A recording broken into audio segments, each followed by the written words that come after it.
ایمان تازہ ہو جاتا ہے ایسے واقعات سن کر۔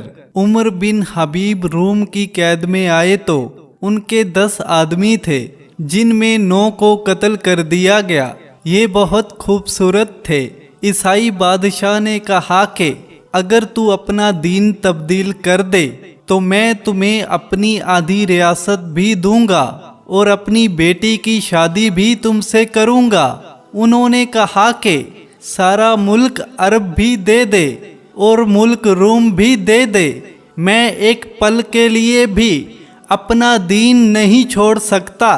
بادشاہ کو ایک ترکیب سوجی۔ اس نے ایک گھر میں انہیں بند کر دیا اور ایک خوبصورت لڑکی کو کہا کہ اس سے گناہ کرواؤ۔ لڑکی آ گئی اور حضرت عمر بن حبیب کو گناہ کی دعوت دینے لگی۔ حضرت نے نظر اٹھا کر اس لڑکی کو دیکھا تک نہیں۔ 3 دن گزر گئے اور 3 راتیں۔ حضرت عمر بن حبیب نے نہ روٹی کھائی نہ نظر اوپر اٹھائی۔ لڑکی نے کہا تو کیا بلا ہے؟ 3 دن سے نہ تو نے کھایا نہ پیا اور نہ تیری نظر اٹھی۔ کون ہے تو؟ کیا ہے؟ تمہیں کون روکتا ہے؟ تو انہوں نے فرمایا اب تو میرے لیے شراب بھی حلال ہے جس سطح پر میری پیاس پہنچ چکی ہے، اور یہ گوشت بھی حلال ہے۔ سور کا گوشت پکا ہوا تھا۔ انہوں نے کہا مجھے میرے رب سے حیا آتی ہے کہ وہ مجھے دیکھ رہا ہے، میں یہ کام نہیں کر سکتا۔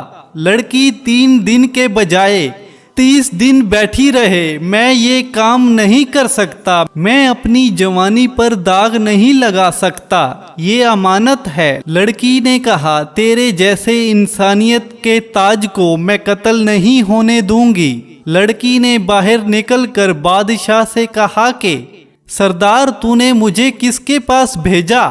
لوہا ہے وہ لوہا، نہ کھایا نہ پیا، پتھر ہے کہ نظر اٹھا کے نہ دیکھا، میں اس پر کیا ہاتھ ڈالتی؟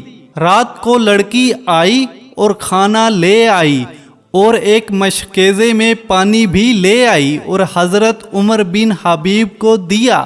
بعد میں دروازہ کھول کر کہا کہ یہاں سے نکل جاؤ۔ یہ قطبی تار جو دیکھ رہے ہو اسے اپنے دائیں کندھے پر رکھو تو ایک دن تم عراق پہنچ جاؤ گے۔ یہ کردار تھا جس نے صحرائے نشینوں کو کیسر و کسری کے اوپر جھنڈے گاڑنے کی طاقت عطا فرمائی تھی۔ امید ہے اس واقعے سے آپ کو سبق حاصل ہوا ہوگا۔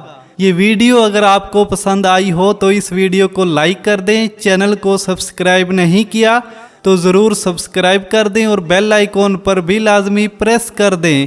تو ملتے ہیں ایک اگلے واقعے میں، تب تک کے لیے مجھے دے اجازت۔ اللہ حافظ۔